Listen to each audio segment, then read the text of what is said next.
Então, dando continuidade aí mais uma vez ao nosso evento, nós vamos convidar agora todos e todas para a gente assistir a palestra Para Além do Transtorno, os Desafios de Ser Autista na Sociedade, com a psicóloga mestranda em Psicologia Social pela Universidade Federal de Santa Catarina e pesquisadora internacional da Universidade de Washington, Giovana Nicolau. Giovana fará a sua palestra online, né, ao vivo, mas online conosco aqui. Então, Giovana, a palavra é com você. Olá, bom dia a todos e todas. Agradeço pelo convite dos Correios a Diego, Sara e Juliana, que ajudaram na acessibilidade do evento e também tiveram a possibilidade de transmitir online para vocês. No momento eu estou em Santa Catarina, infelizmente não deu certo para ir para o Rio Grande do Sul, mas quem sabe numa próxima oportunidade, né? Espero também que a palestra seja muito boa para vocês e que também possa trazer algumas outras percepções acerca do autismo. Mas antes de começar a palestra, eu só queria pedir para que eu possa colocar os slides na tela. Eu acho que alguém precisa liberar isso para mim.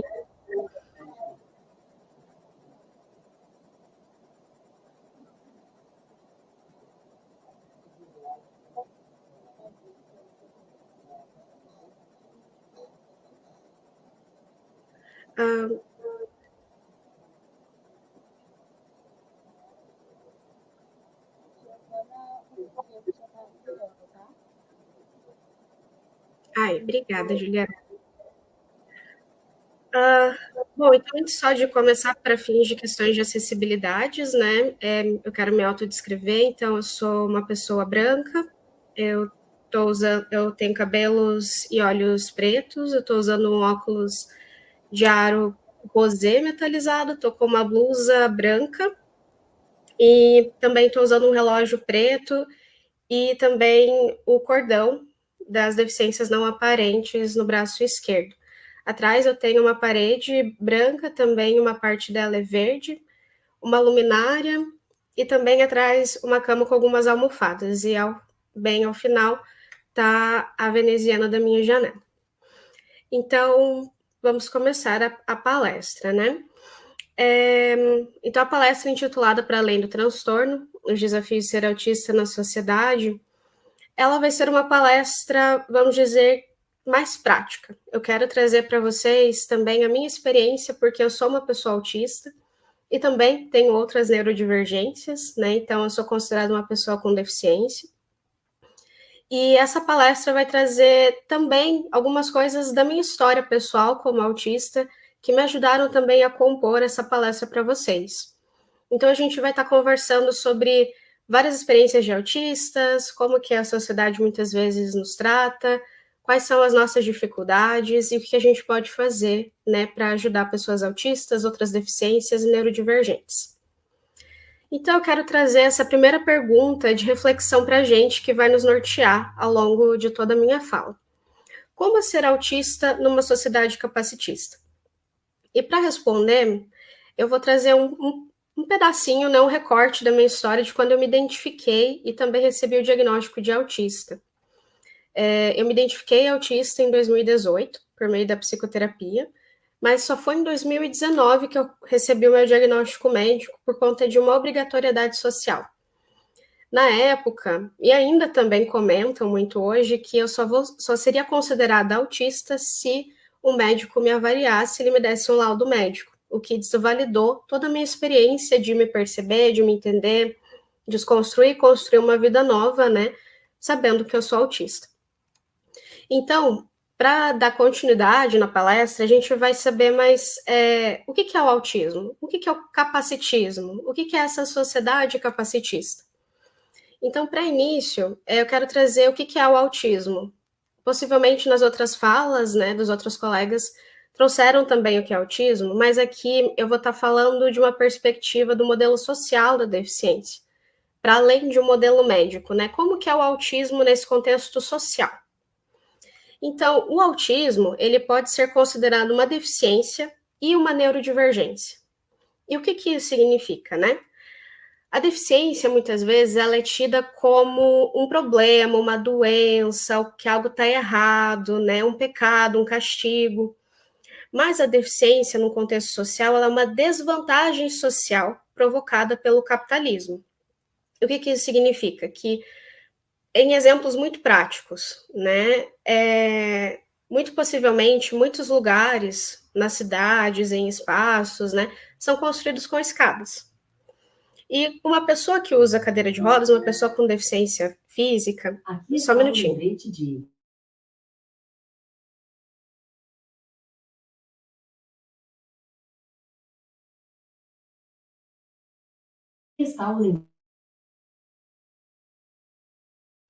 Peço desculpas, estava tocando o interfone aqui também. Várias tecnologias de acessibilidade que eu tenho na minha casa para me ajudar a lembrar das coisas. Mas, enfim. Então, a deficiência, ela, se a gente considera essa deficiência física que utiliza cadeira de rodas, se é um ambiente que não tem um elevador, como que essa pessoa vai acessar esse prédio, esse espaço?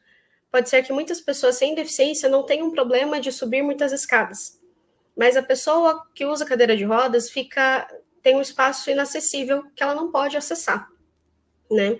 Então, é uma desvantagem social de que a sociedade não é feita para as pessoas com deficiência ou neurodivergentes, né? Muitas vezes não é feita para pessoas autistas também. E o autismo, ele é considerado uma deficiência não só pelas suas características, né, e critérios diagnósticos colocados nos manuais diagnósticos, como o DSM e o CID, mas ele também contempla outras questões que são parte da experiência de pessoas com deficiência. Além da desvantagem social, também tem algumas outras questões aparentes e não aparentes, físicas e não físicas, né? Então, também vai ter uma questão de sensibilidade, vai ter uma questão de inércia, vai ter uma questão de seletividades, que também contemplam toda essa experiência de uma pessoa com deficiência. Mas também, o autismo ele é entendido como uma neurodivergência. E essa neurodivergência significa uma natureza, né, uma diversidade dos cérebros humanos. Então, quem é autista é chamado também de neurodivergente. E as pessoas não autistas são chamadas de neurotípicas, né? Neurotípicas significa um padrão neurológico que a maioria das pessoas tem. Então, é uma maioria das pessoas, né? Autistas fazem parte de uma neurominoria. Poucas pessoas são autistas, né, em comparação a toda a população mundial. Porém, eu quero trazer um adendo de que como que o autismo é considerado uma deficiência e uma neurodivergência ao mesmo tempo? Isso a gente pode responder por conta da cultura. Principalmente no Brasil, o Brasil é o primeiro país, por enquanto é o último, que cunhou o autismo como uma deficiência. Tem uma lei, né, sobre autismo ser uma deficiência de 2012, que é a Lei Berenice Viana. E mesmo que outros países do norte global considerem o autismo como uma deficiência, não tem uma lei para isso. Mas no norte global, o autismo ele também é entendido muito mais com essa cultura da neurodivergência, né, uma cultura do movimento da neurodiversidade, que vai considerar diversos tipos de cérebros, né, uma diversidade de cérebros que é algo muito natural. Então, eu quero trazer para vocês algumas características do autismo, né, que também fazem parte dele como uma deficiência, como uma neurodivergência, e que não estão nessa contemplação do modelo médico, mas por um modelo social da deficiência. Então, o autismo, ele tem a questão de interações sociais, sensibilidades, autorregulação, função executiva, hiperfocos, estereotipias, tem um compilado de neurodivergências, ecolalia, inércia, ritmo diferente e literalidade. Então, eu vou explicar para vocês o que significa tudo isso. Muitas vezes, os autistas são caracterizados ou têm o estereótipo sobre autistas de que autistas não sabem se comunicar, não sabem interagir socialmente. E isso é um mito. Por quê? A sociedade coloca que um padrão para a gente se comunicar, de interagir socialmente, é exclusivamente de forma oralizada. Ou seja, as pessoas precisam falar para se comunicar. Só que desconsidera as outras possibilidades de comunicação, seja através das artes, teatro, escultura, desenhos, jogos, história, enfim. Então, os autistas têm inúmeras formas de se comunicar, assim como outras pessoas. Então, muitas vezes, não é uma dificuldade na interação social, mas é que a sociedade não está preparada e não está entendida, organizada para receber as diversas formas de comunicações autistas e neurodivergentes. O que muitas vezes, quando a gente vai ter essas interações sociais, a gente pode não estar entendendo muita coisa que as outras pessoas estão falando para a gente, neurotípicos, né? Porque tem ritmos diferentes, a gente vai demorar um tempo maior para processar as informações. Pode ser que eu esteja tendo uma conversa hoje e naquele momento não entendi muita coisa, vai passar alguns dias, daí que eu vou passar a entender o que aconteceu. E muitas vezes nessas interações a gente não sabe muito bem também o que falar. E a gente trava, tem uma inércia, né? Uma dificuldade até de dar um início a alguma atividade, alguma interação social, alguma comunicação. O que isso pode também acontecer é que vai nos desregulando, né? Por conta dessas dificuldades, a gente tentar entender outra pessoa, elas nos entenderem, e às vezes fica uma bagunça que a gente se desregula, e isso pode, vamos dizer, intensificar as nossas sensibilidades, né? As nossas funções executivas, pode dar uma travada na função executiva e a gente, entre aspas, pare de funcionar ali por algum momento, ficar com aquela cara de interrogação, né? Como existe essa expressão também. E as nossas sensibilidades, né? Então, vai aumentar muitas vezes a intensidade das sensibilidades luminosas, auditivas, táteis, enfim. Então, pode até ser que nesses momentos de desregulação, a gente tenha aquele movimento das estereotipias, que é muito conhecido, né? Pessoas costumam achar que autistas são autistas por, às vezes, balançar o corpo, ter aqueles movimentos repetitivos chamados de shins, né?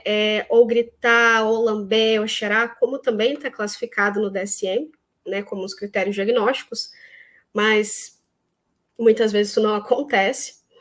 Então, nessas desregulações, além das estereotipias, a gente também, às vezes, pode ter ecolalias, repetir muitas palavras, ou expressões, ou frases. Às vezes, falou uma frase, passou alguns segundos, repetiu. Ou, às vezes, fica repetindo seguidamente, né, em sequência. Então, a gente vai voltar para o movimento para se regular através de hiperfocos, através de coisas que conseguem nos ajudar a se organizar, né? Os hiperfocos muitas vezes não são um problema, muitas vezes eles são uma forma de regulação de autistas, né?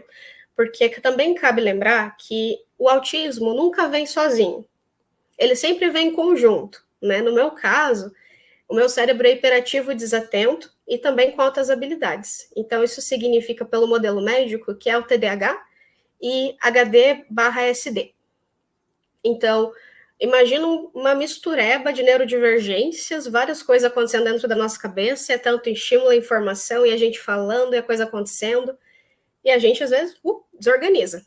Então, o movimento para a gente voltar a se organizar é muito necessário para que a gente possa continuar vivendo, né?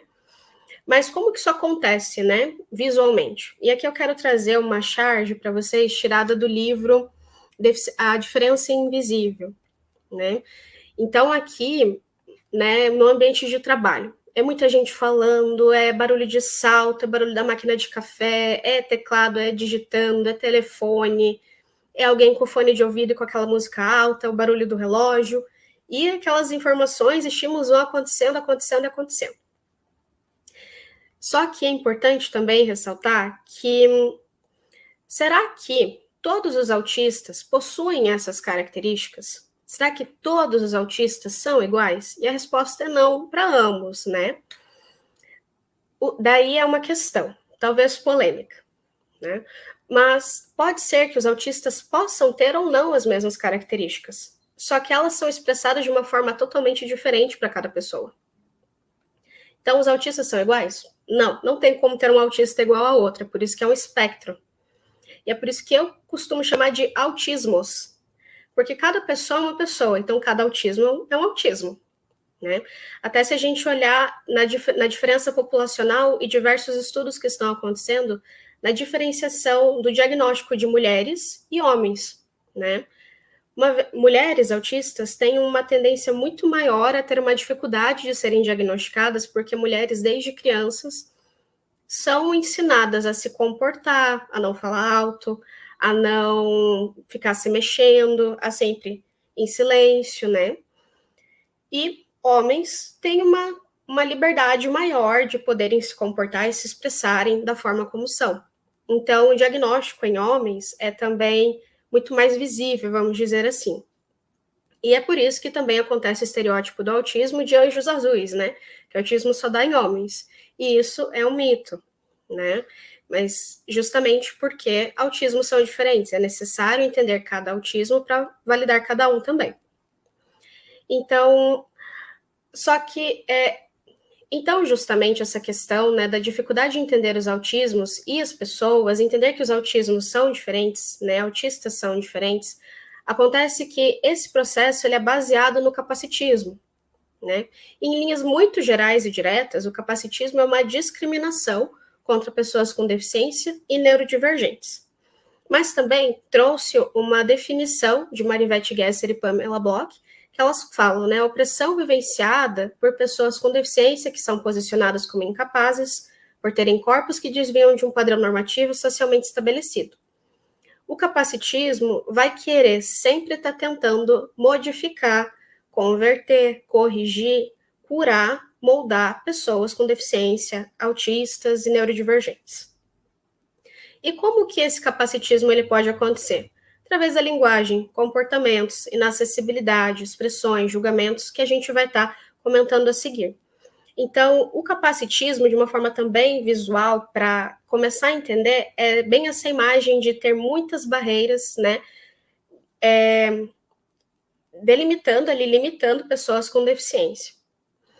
Então, aqui também, de uma forma muito prática, como que seria um capacitismo no ambiente de trabalho, por exemplo?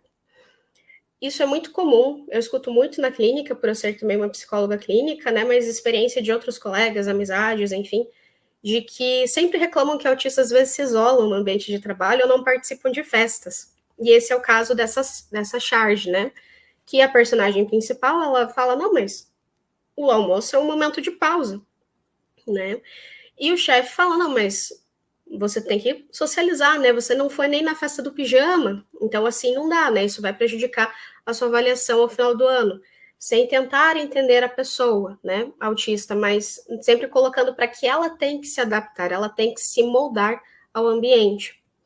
Então, aqui eu quero trazer outros exemplos de capacitismo que acontecem e são muito frequentes. Muitos deles eu usei no meu próprio exemplo pessoal, que às vezes eu sempre, às vezes quase sempre, vamos dizer assim, sempre estou escutando. E o primeiro deles é você não tem cara de autista. Nossa, quanto eu já escutei isso, que eu não tenho cara de autista. E eu sempre fico com uma cara assim, mas o que é cara de autista? Autista tem mais de uma cara? Né? Como que é isso? Bem literalizando. Mas é que falam para mim, não, é que você se comunica tão bem. E fica de novo, né? Mas todos os autistas se comunicam, cada um da sua maneira. Né? Não é porque eu sou uma pessoa bem articulada oralmente que eu não deixo de ser autista. Eu tenho necessidade de muitos suportes. Até como aconteceu agora há pouco, né? Da tecnologia tá ali falando, né? Alexa, para mim, olha, lembra de tomar aquilo lá, né? Lembra de tomar teu remédio, lembra de fazer aquilo. Então, suportes que eu também preciso na minha vida.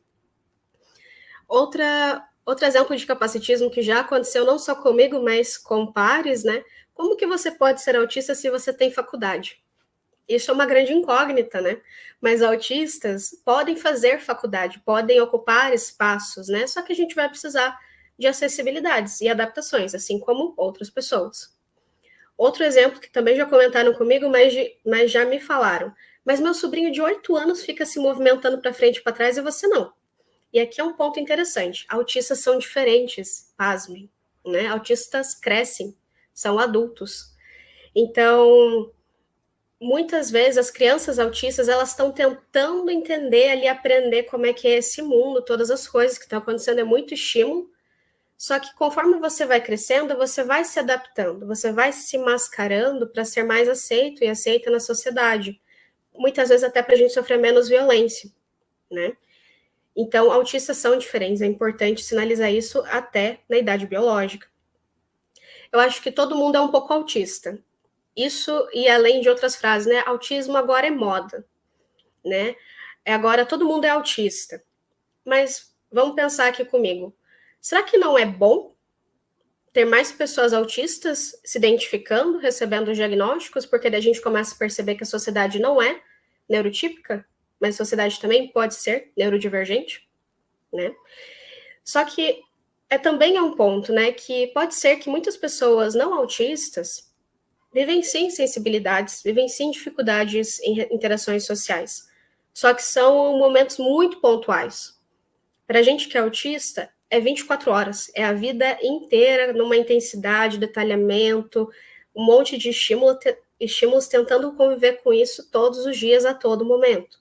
Então, não é que todo mundo é um pouco autista, né? São autistas e não autistas. Ou até, acho que essa característica é frescura, né? O balançar, os hiperfocos, a movimentação das mãos, a seletividade alimentar, que é frescura. Então, não é uma frescura, né? Mas muitas vezes pode ser a nossa forma de autorregulação frente a uma sociedade que nos desorganiza todo momento. Então, quando esses processos capacitistas, eles vão acontecendo de forma a criticar os autistas, para que eles se moldem, né? Para que a gente se molde, conforme esses padrões dominantes, tanto neurológicos como corporais, são formas de violência, né? Porque o capacitismo é uma violência, e que muitas vezes vai tender também para uma colonização de corpos, né? E o que isso significa?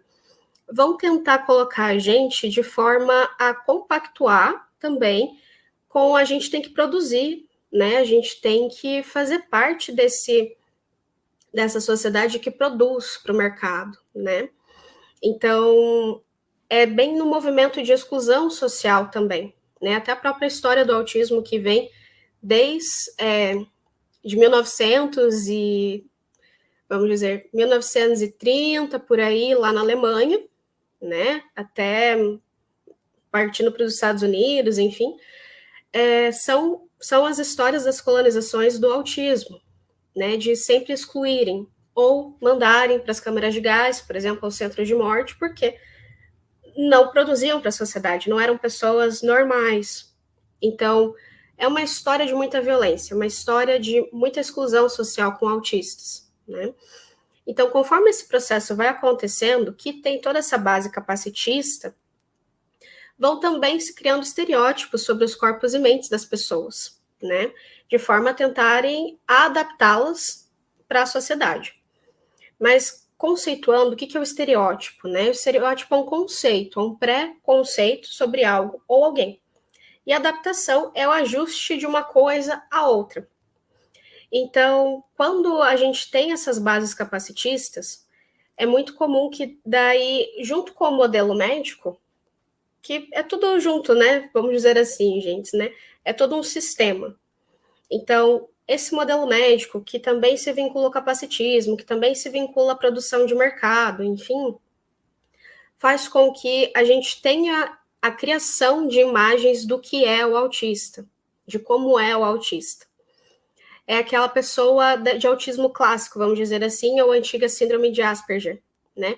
Que é aquele estereótipo de que autistas são pessoas extremamente inteligentes, gênios, que conseguem desenhar uma cidade inteira, que conseguem construir várias coisas com pouca idade, né?